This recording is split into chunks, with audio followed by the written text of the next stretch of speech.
You would think, with 46% of American adults being single, that we would see a crazy surge in dating app usage. But what the data shows us is apps that peaked in the pandemic, like Tinder or Hinge, have been seeing a steady decline since those times. While it might be surprising to hear that they're not doing so well, the reasons why aren't that hard to see. From having unfair pricing tier systems you're forced to buy into, to having real-life skill-based matchmaking built into the apps, the tools that were once made to help you find love are now the quickest ways to make you feel isolated and lonelier than you ever were.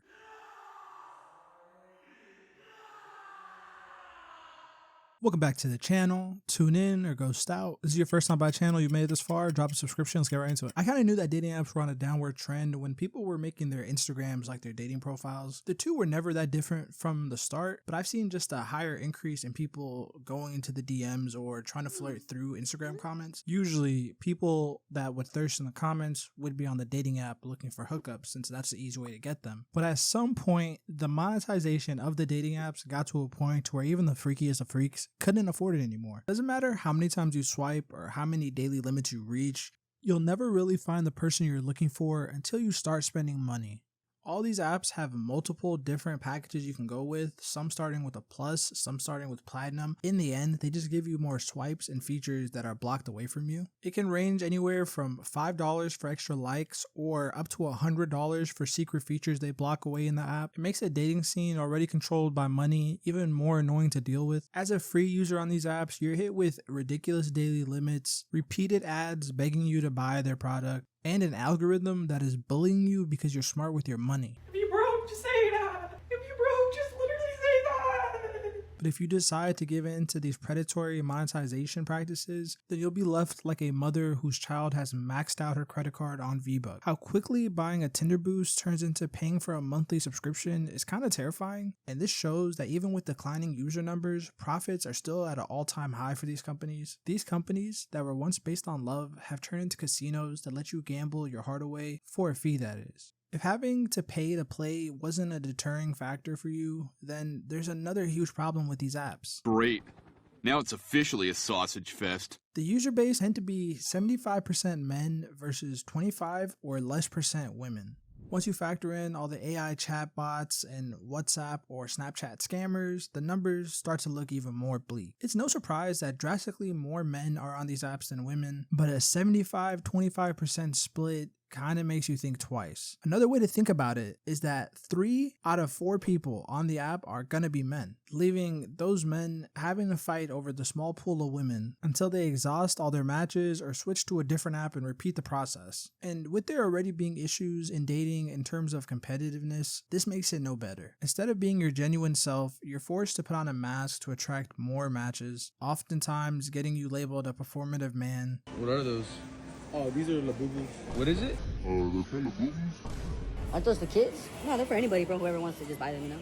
You take on hobbies and habits that are not true to yourself, but are true to the people you are trying to manipulate. And when you step back and look at it that way, you realize all the predatory tactics that Tinder and Hinge use are meant to make you feel like the predator, when in reality, you're the prey. And even when you do end up getting matches, as a guy, you kind of have to accept that the person that you match with probably has 4 to 5 other guys also trying to beg for her time and attention. And this system ends up with more losers than there are winners, more people heartbroken and ghosted than ones that find a lifetime partner. And that's where we reach today. If you survive the money pit that is dating and get past the sausage fest to even get a match, you quickly realize the dark truth that has become of dating apps that are nothing but lustful tools of your demise. My disappointment is immeasurable, and my day is ruined. As I said in the beginning of this video, dating apps are declining in user base because people feel like they don't actually find love. Instead, what they find is lust. And in the world where the mind is clouded by pleasure, this puts us in real danger. People go into these apps with very low expectations, but still end up with regrets that will last a lifetime. The amount of talking stages and ghosting situations you'll have will probably be more than you can count on your hands. And if you do manage to score a date, you quickly realize why some of these people are still single. Hey, somebody play that new Morgan Wallen. Already got a new tune out.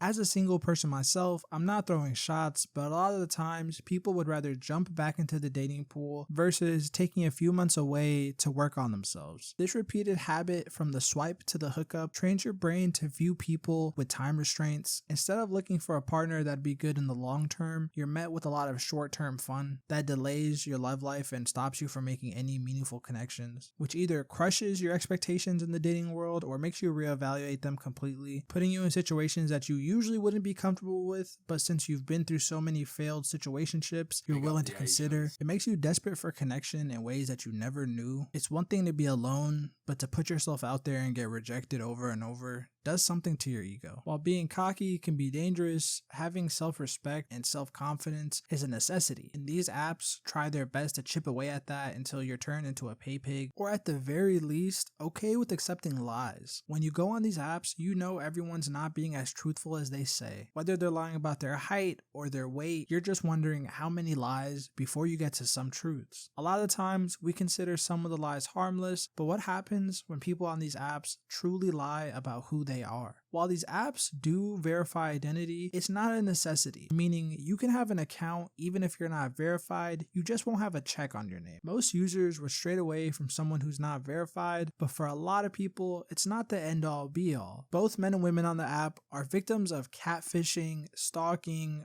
robberies, and in some of the worst cases, unaliving. When I looked into some research for this video, it made me reconsider my opinion on apps like T. While I disagree about what happened on the app, the idea of having an app where people could share their red or green flags in the dating space is a great idea. Even though you might not be a dangerous person, that doesn't mean everyone on the app isn't. This isn't a stranger danger situation, and I'm not your parent, but do you really know these people? Especially when you look through some of the bios, some people say that they don't even want to talk, that they'd rather just meet up. When I see shit like that, I'm automatically thinking this is a trafficker.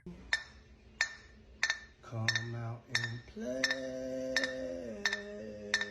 But after so many failed talking stages, it'll make you just want to skip all the talk and jump straight into a fake relationship where you're acting like you know each other for several months and moving like you've been a couple for a while. It's things like this that make you overlook certain traits, like being fixated or obsessive. It's the current landscape of dating apps that lets people who are manipulative or predatory thrive. With a seemingly endless algorithm of people to swipe through, the idea of finding love was never the goal, it has just become the disguise. With all these different reasons, I think it's kind of easy to see why these apps are losing user base. I've also touched on this a little bit more in a previous video where I focused on AI's impacts on relationships, but online dating as a whole is cooked. It's obvious, I'm not saying anything new here. If you want to meet someone worth talking to, then go old school, man. Like, everyone's doing everything old school. They're thrifting, they're trying to get the old look back, they're trying to get that old feel. Do what they did back then and ask like a grandma or like an auntie if she got someone for you to talk to, because looking for love in this generation is a lost cause. It's not impossible. There's people out there that don't subscribe to the mainstream idea of love, but you gotta put a lot of work to find them, and even then, it's not guaranteed that it'll work out. Are there less great men or women out there? I don't think so. I think the internet just lets a lot of wrong people be loud. And to combat that loudness, just put your headphones on, turn the other way, walk in your path. When you walk in your path, things fall into place. You start seeking and wanting. That's when your head gets clouded. If you resonate with anything I said in the video, or you think that dating apps aren't that bad, drop a comment, let me know why. If you haven't dropped a like yet, please go ahead and drop a like, and a subscription does more for me than you could ever know. Thank you for tuning in. Till next time. Transmission complete. Signal terminating. This is Ghostthread, signing off.